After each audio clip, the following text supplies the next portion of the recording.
So student, welcome back. So अब हम लोग ये जानेंगे लिमिटेड अकाउंट्स एनपीओ के अंडर में क्या क्या मेंटेन होता है।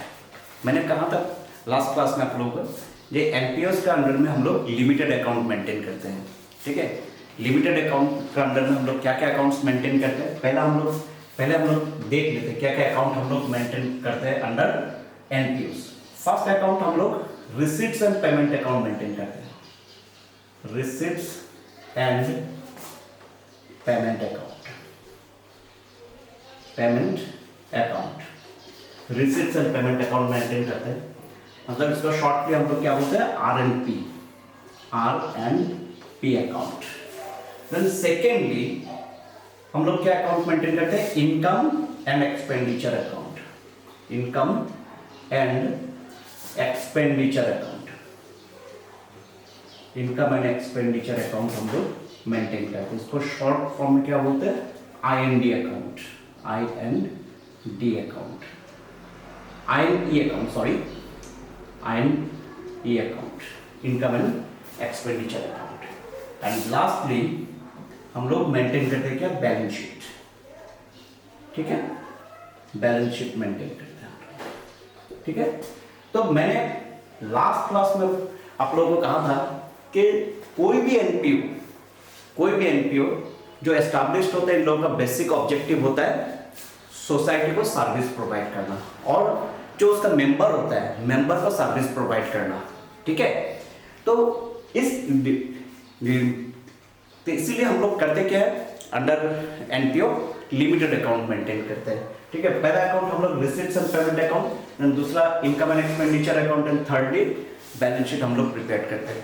तो ये जो अकाउंट है receipts and payment account, income and expenditure account and balance sheet, these are just like cash book, profit and loss account and balance sheet जो हम लोग प्रॉफिट मेकिंग ऑर्गेनाइजेशन का अंडर में हम लोग मेंटेन करते थे। ठीक उसी तरह हम लोग यहाँ में भी हम लोग अकाउंट्स मेंटेन करेंगे। सिर्फ फर्क इतना है इन लोगों का नाम अलग हो जाएगा। ठीक है, तो ये जो रिसीट्स एंड पेमेंट अकाउंट है, receipts and payment account is just like a cash book. ये कैश बुक का जैसा ही होता है। कैश बुक में हम लोग क्या करते थे, जो कैश का आना और कैश का जाना यही सिर्फ हम लोग रिकॉर्ड करते थे। That is inflows of cash and outflows of cash ही हम लोग रिकॉर्ड करते थे कैश बुक के अंडर में।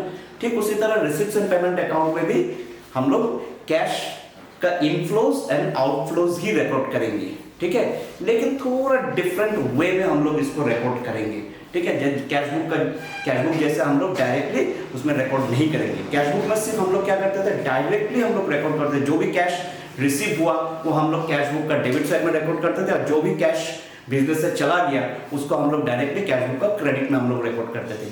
ठीक है, इसी तरह हम लोग रिसीट्स एंड पेमेंट अकाउंट में भी रिकॉर्ड करेंगे, लेकिन थोड़ा डिफरेंटली। ठीक है, वो डिफरेंट होता क्या है उसका बारे में हम लोग अभी डिटेल्स एक एक करके हम लोग जानेंगे। ठीक है, तो बच्चे इसके लिए एक फ्रेश पेज ले लेना। ठीक है, उसमें मेरा साथ साथ लिखते जाना। ठीक है, मेरा साथ साथ लिखते जाना। मैं पहले तीन अकाउंट हम लोग तीनों अकाउंट का फॉर्मेट बना लेते हैं और एक एग्जांपल ले लेते हैं और उसी एग्जांपल का तहत इसको हम लोग डिस्कस करते हैं ताकि इसका कॉन्सेप्ट हम लोगों को पता चले। ठीक है, पहले हम लोग एक लेजर बनाते हैं जो है रिसीट्स एंड पेमेंट अकाउंट। ठीक है, इसको होता है रिसीट्स एंड पेमेंट अकाउंट का हम लोग एक फॉर्मेट बना लेते हैं। रिसीट्स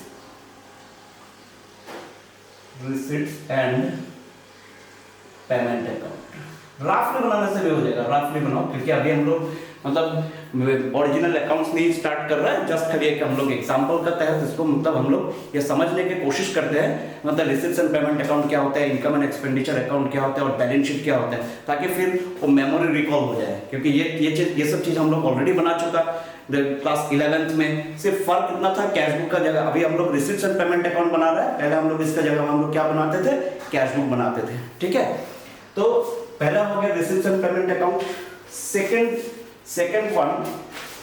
सेकंड लेजर ले लो income and expenditure account, income and expenditure account, income and expenditure account, income and expenditure account. And lastly हम लोग क्या ले लेते हैं, बैलेंस शीट। बैलेंस शीट, ठीक है। बैलेंस शीट कैसे प्रिपेयर होता है बच्चों, तुम लोगों को पता ही होगा, ठीक है। एक साइड में हम लोग क्या लेते हैं, लेफ्ट हैंड साइड में हम लोग क्या रिकॉर्ड करते हैं, ऑल लायबिलिटीज, ठीक है। तो इसमें भी हम लोग लायबिलिटीज ही रिकॉर्ड करेंगे, ठीक है। और राइट हैंड साइड में हम लोग क्या रिकॉर्ड करते थे, एसेट्स। तो इसमें भी हम लोग एसेट्स की रिकॉर्ड करेंगे, ठीक है। लेकिन मैंने कहा था कि थोड़ा देर पहले कि जो रिसीट्स एंड पेमेंट अकाउंट होता है, it is just like a cash book. इसमें भी डेबिट साइड होता है, जो राइट हैंड साइड होता है, और लेफ्ट हैंड साइड जो होता है वो डेबिट साइड, और राइट हैंड साइड जो है वो पेमेंट साइड होता है, ठीक है। तो इसमें हम लोग पहले लिखिए, इसमें लेफ्ट हैंड साइड में लिखिए रिसीट्स और राइट हैंड साइड में लिखिए पेमेंट्स। तो मेरा साथ साथ लिखते जाएंगे, ठीक है। मैं जहां पे रुकने के लिए बोलूंगा वहीं पे रुक जाइएगा, ठीक है। तो फर्स्ट आइटम लिखिए पहला item, to revenue receipt, revenue receipts, ठीक है। रेवेन्यू रिसीप्ट्स, मान लीजिए रेवेन्यू, और ये जो हम लोग अकाउंट बना रहे हैं पूरा एक साल के हम लोग अकाउंट्स मेंटेन कर रहे हैं, क्योंकि हम लोग क्लास 11 में पढ़ा था, कोई भी अकाउंट्स, कोई भी ऑर्गेनाइजेशन का जो अकाउंट्स मेंटेन होता है पूरा साल का अकाउंट्स मेंटेन होता है, मतलब पूरा 12 मंथ में जितना भी मतलब ट्रांजैक्शन हुआ उसको लेके हम लोग अकाउंट्स मेंटेन करते हैं। तो इसी तरह रिसीट्स एंड पेमेंट अकाउंट में भी जो भी ट्रांजैक्शन रिकॉर्ड होगा वो पूरा साल का रिकॉर्ड होगा, ठीक है। तो हम लोग मान लेते हैं कि पूरा साल में रेवेन्यू कितना कमाया, रेवेन्यू मान लीजिए कि 8 लाख का रेवेन्यू कमाया, ठीक है। तो ये रेवेन्यू होता क्या है, रेवेन्यू रिसीप्ट्स क्या होता है, जो मतलब इनकम हम लोग जैसे कैश बुक में रिकॉर्ड करते थे ना, जो इनकम रिसिप्ट होते थे, ठीक है, उसको हम लोग कैश बुक का डेबिट साइड में हम लोग रिकॉर्ड करते थे। इनकम रिसिप्ट जैसे मान लीजिए रेंट रिसिप्ट हो गया, फिर कमीशन रिसिप्ट हो गया, इस तरह का जितना भी रिसिप्ट है इसको हम लोग क्या रिकॉर्ड, किस हिसाब से हम लोग रिकॉर्ड करते थे, इनकम का हिसाब से, ठीक है। तो इसको हम लोग रेवेन्यू रिसिप्ट जो है इसका नीचे लिखिए इनकम। इनकम हमने कितना ले लिया, इनकम हमने 8 लाख लिया। देन थोड़ा गैप छोड़ के इसका फिर इसमें लिखिए कैपिटल रिसिप्ट, कैपिटल रिसिप्ट्स, ठीक है। कैपिटल रिसिप्ट्स का कैटेगरी में कौन क्या क्या आइटम आ सकता है, जैसे ओनर का कैपिटल हो गया, बैंक लोन हो गया, बैंक से लोन जो बैंक से लिया जाता है वो हो गया, सपोज अदर प्राइवेट इंस्टीट्यूशन से भी अगर कोई कुछ लोन लिया गया वो भी कैपिटल रिसिप्ट्स का अंडर में ही आएगा, ठीक है। तो इसमें ब्रैकेट में लिख के रखो, जैसे bank loan etcetera, bank loan etcetera. फिर इसमें हम लोग मान लेते हैं कि ये जो कैपिटल रिसिप्ट है पूरा साल में से 5 लाख का हुआ होगा, ठीक है। 5 लाख का कैपिटल रिसिप्ट भी हुआ था, ठीक है। देन अगर पैसा कुछ रिसिप्ट हो रहा है तो इसमें से कुछ पैसा खर्चा भी होगा, कुछ पेमेंट भी होगा। उस पेमेंट को भी हम लोग 2 कैटेगरी में हम लोग लिखेंगे, ठीक है। जैसे पहला हो गया बाय रेवेन्यू पेमेंट, ठीक है। रेवेन्यू पेमेंट का कैटेगरी में क्या क्या आ सकता है, रेवेन्यू पेमेंट का मतलब क्या, revenue payment that is expenses, ठीक है। जैसे रेंट पेड हो गया, सैलरीज पेड हो गया, कमीशन पेड हो गया, इस तरह का जो भी आइटम होता है, जो भी पेमेंट होता है, इसको हम लोग किस कैटेगरी में लेके जाता है, रेवेन्यू पेमेंट्स का कैटेगरी में। फिर थोड़ा स्पेस छोड़ के फिर लिखिए बाय कैपिटल पेमेंट। अभी कैपिटल पेमेंट क्या होता है, कैपिटल पेमेंट बच्चा हम लोग पढ़ा था क्लास 11 में, जो एक्सपेंडिचर होता है, जो कैपिटल एक्सपेंडिचर होता है वो कैपिटल पेमेंट का कैटेगरी में आता है। जैसे हो गया बिल्डिंग, हो गया बिल्डिंग, परचेज ऑफ बिल्डिंग, ठीक है। Then machine, purchase of machine, इस तरह का जितना भी खर्चा है, जो लॉन्ग टर्म खर्चा है, इसको हम लोग कैपिटल पेमेंट का कैटेगरी में लाते हैं, ठीक है।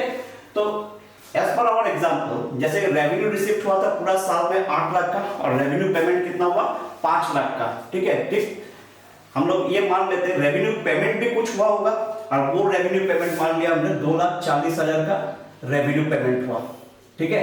2,40,000 का रेवेन्यू पेमेंट हुआ, और जो कैपिटल पेमेंट है वो पूरा साल में हमने मान लिया 3,60,000 का कैपिटल पेमेंट हुआ। तो टोटल हमने कितना कमाया, पूरा साल में हमने कितना कमाया, 13 लाख हमने कमाया, ठीक है। इस 13 लाख में से अभी जितना खर्चा हुआ सारा खर्चा को हम लोग इसमें से माइनस कर देते हैं, मतलब डिडक्ट कर देते हैं। तो इसमें से क्या निकल के आता है, at the end of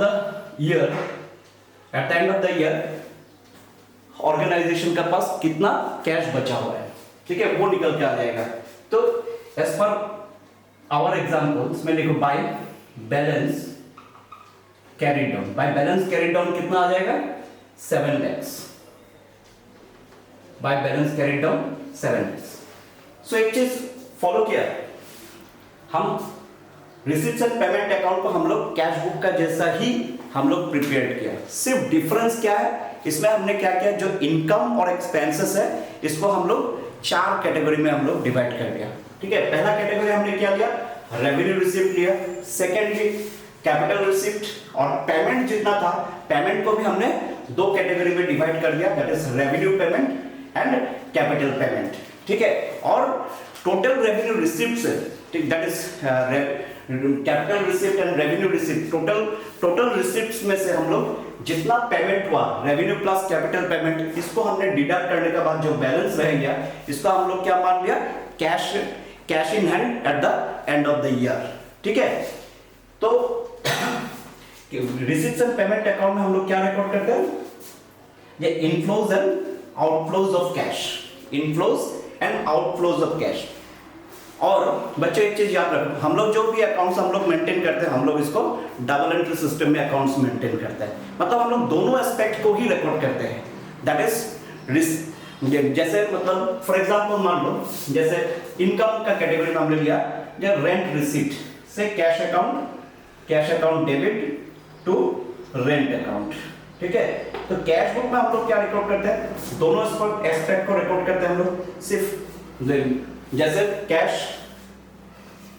account debit to rent account, दोनों एस्पेक्ट को ही हम लोग डबल एंट्री सिस्टम में हम लोग रिकॉर्ड करते हैं। लेकिन cash receipt and payment account में हम लोग कैश रिसिप्ट को हम लोग कहां पे रिकॉर्ड करते हैं, डेबिट साइड में अंडर रेवेन्यू रिसिप्ट का कैटेगरी में हम लोग रिकॉर्ड करते हैं। और जो रेंट है, ये जो रेंट हमने जो रिसीव किया, ये कैश जो रिसीव्ड हुआ उसका सोर्स है, मतलब इसको हम लोग क्या बोलते हैं, रीजन फॉर रिसीविंग कैश। और ये जो रीजन है, फिर रीजन को भी तो कहीं ना कहीं रिकॉर्ड करना होगा, और ये रीजन हम लोग कहां पे रिकॉर्ड करेंगे, income and expenditure account and balance sheet में हम लोग रिकॉर्ड करेंगे। ये जो 4 कैटेगरी में हमने जो रिसीट और पेमेंट को हमने जो डिवाइड किया, इन 4 कैटेगरी का हम लोग एक ही मतलब एस्पेक्ट को हमने रिकॉर्ड किया इसमें, और इसका जो कैश का आना और कैश का जो जाना, ठीक है, इसका जो मतलब रीजन है इसको हम लोग फिर नेक्स्ट कहां पे रिकॉर्ड करेंगे, either in income and expenditure account और in balance sheet. So in income and expenditure account हम लोग क्या रिकॉर्ड करेंगे, reasons for cash inflows and cash outflows. So बच्चों लिखो पहले इनकम एंड एक्सपेंडिचर का डेबिट साइड में लिखो, डेबिट साइड में क्या आएगा, जितना रेवेन्यू पेमेंट जितना हुआ था, क्योंकि इनकम एंड एक्सपेंडिचर अकाउंट में हम लोग डेबिट साइड में क्या लिखेंगे, expenses. So income and expenditure account is also just prepared just like profit and loss account, then income, expenses and income. So debit side में हम लोग क्या रिकॉर्ड करेंगे, जितना भी expenses है। So receipts and payment account में देखो कि revenue payment जितना है इसको हम लोग किस कैटेगरी में लेके गए थे, मतलब expenses का हिसाब से हम लोग रिकॉर्ड किए थे। तो डेबिट साइड में आएगा टू रेवेन्यू पेमेंट, ठीक है। रेवेन्यू पेमेंट जो होता है वो क्या होता है, एक्सपेंसेस होता है, ठीक है। रेवेन्यू पेमेंट कितना था, 2,40,000, जो रेवेन्यू हमने पेमेंट किया था, ठीक है, वो जो कैश बिजनेस से चला गया था, जो रेवेन्यू पेमेंट का हिसाब से जो कैश बिजनेस से चला गया था, उसका रीजन क्या था, एज एन एक्सपेंसेस बिजनेस से गया था, ठीक है। तो जो रेवेन्यू पेमेंट हुआ था वो तो हमने रिसीट्स एंड पेमेंट अकाउंट का क्रेडिट साइड में रिकॉर्ड किया, और उसका जो रीजन है, रीजन को हम लोग revenue income and expenditure account का एक्सपेंडिचर साइड में हमने रिकॉर्ड किया, ठीक है। ठीक उसी तरह जितना भी रेवेन्यू रिसीव्ड हुआ, दैट इज रेवेन्यू रिसीव्ड का मतलब इनकम जितना रिसीव्ड हुआ उसको हम लोग इनकम साइड में लिखेंगे बाय रेवेन्यू रिसीव्ड, ठीक है। रेवेन्यू रिसीप्ट कितना था 8 lakhs, ठीक है। अभी देखो रिसीप्ट्स एंड पेमेंट अकाउंट से हमने दो आइटम रिकॉर्ड कर दिए इनकम एंड एक्सपेंडिचर में, जैसे revenue payment and revenue receipts. Now capital receipts and capital payment will be recorded in balance sheet. So on liability side of the balance sheet, all revenue payment, all capital payment will be recorded. All capital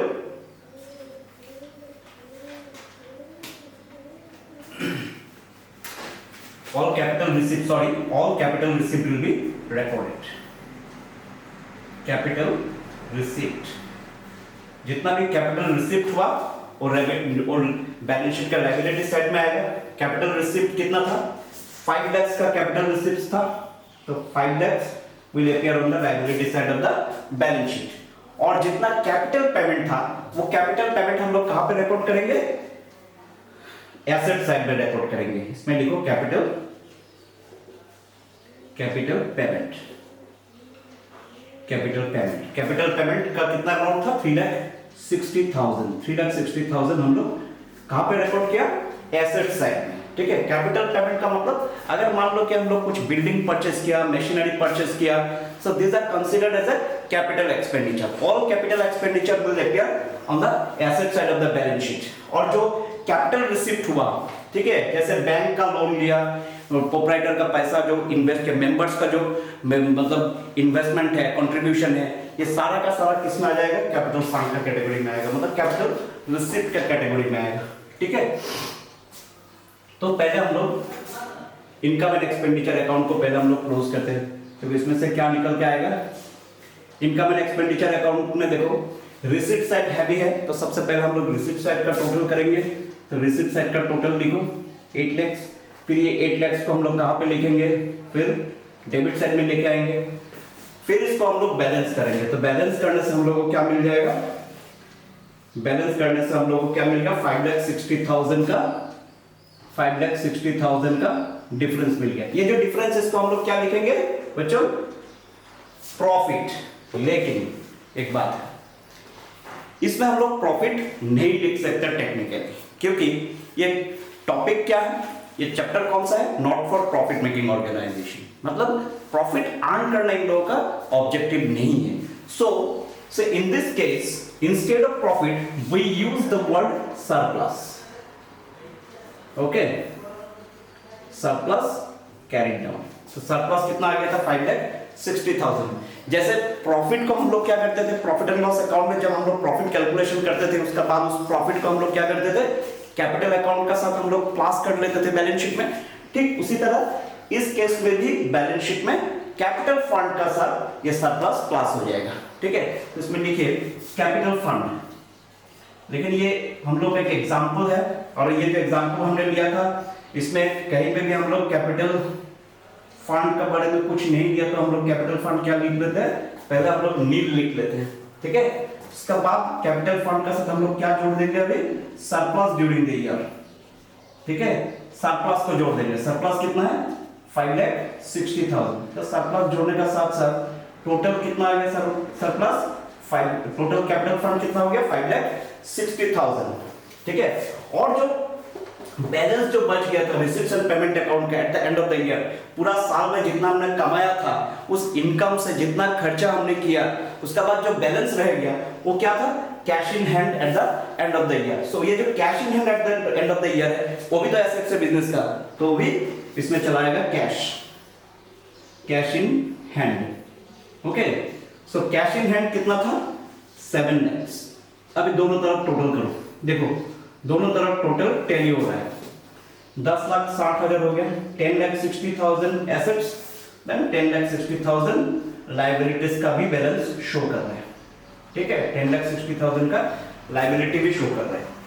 तो ये देखो ये balance sheet tally हो गया। बच्चों tally तो होना ही था, क्योंकि हम लोग अकाउंट्स जो मेंटेन करते हैं वो अकाउंट हम लोग डबल एंट्री सिस्टम में मेंटेन करते हैं अकाउंट, तो इसीलिए ये बैलेंस शीट का टैली होना ही था। ठीक है, तो थोड़ा बहुत तो कॉन्सेप्ट आया होगा, जब रिसीप्ट्स एंड पेमेंट अकाउंट कैसे मेंटेन होता है, income and expenditure account maintain कैसे होता है, और बैलेंस शीट कैसे मेंटेन होता है। बच्चों इसमें तुम लोग ज्यादा खुश मत होना, ठीक है। ये जो चैप्टर है, ये चैप्टर जितना इजी है उतना टफ भी है। किसके लिए टफ होगा ये? जिसको ये टॉपिक अच्छा से समझ में नहीं आएगा। जस्ट ये एक ओवरव्यू है, ठीक है। हम लोग इसके बारे में और भी डिटेल्स आइटम वाइज हम लोग इसमें डिस्कस करने वाले हैं फिर नेक्स्ट क्लास में, ठीक है। लेकिन एक चीज हमेशा याद रखो, ठीक है, जो कॉन्सेप्ट अकाउंटेंसी में जरूरी है। अगर कॉन्सेप्ट तुम्हारा क्लियर नहीं होगा तो आगे चल के बहुत मुश्किल आने वाला है, ठीक है। बहुत मुश्किल तुम लोग फेस करोगे, ठीक है, क्योंकि अकाउंटेंसी एक कॉन्सेप्चुअल टॉपिक है, ये रटने वाला नहीं है, ये रट्टाफिकेशन से कुछ भी नहीं होने वाला।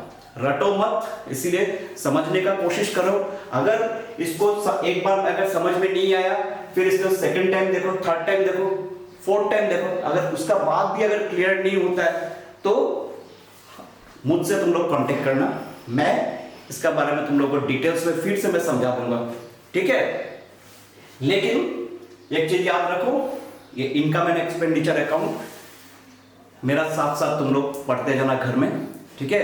साथ साथ में अगर पढ़ोगे घर में तभी जाके इसका कॉन्सेप्ट क्लियर होने वाला है, क्योंकि इसमें आगे चल के कुछ टिपिकल आइटम आएगा जिसका बारे में तुम लोग को पहले कभी नहीं मिला, ठीक है। रिसीट्स एंड पेमेंट अकाउंट में पहली दफा तुम लोग को मिलेगा, और वो सब आइटम का जो ट्रीटमेंट है थोड़ा टिपिकल ट्रीटमेंट होता है, उसमें कॉन्सेप्ट समझना जरूरी है, ठीक है। तो इसीलिए इसका बारे में जितना भी आज हम लोग डिस्कस किया इस क्लास में, हम लोग जितना भी डिस्कस किया इसको अच्छा से एक बार घर में देख लेना, ठीक है। नेक्स्ट क्लास में फिर से हम लोग इंपॉर्टेंट कुछ टिपिकल टॉपिक लेके हम लोग आएंगे, फिर से ये नॉट फॉर प्रॉफिट ऑर्गेनाइजेशन के क्लास हम लोग रेगुलर चलाएंगे, ठीक है। तब तक के लिए बाय बाय।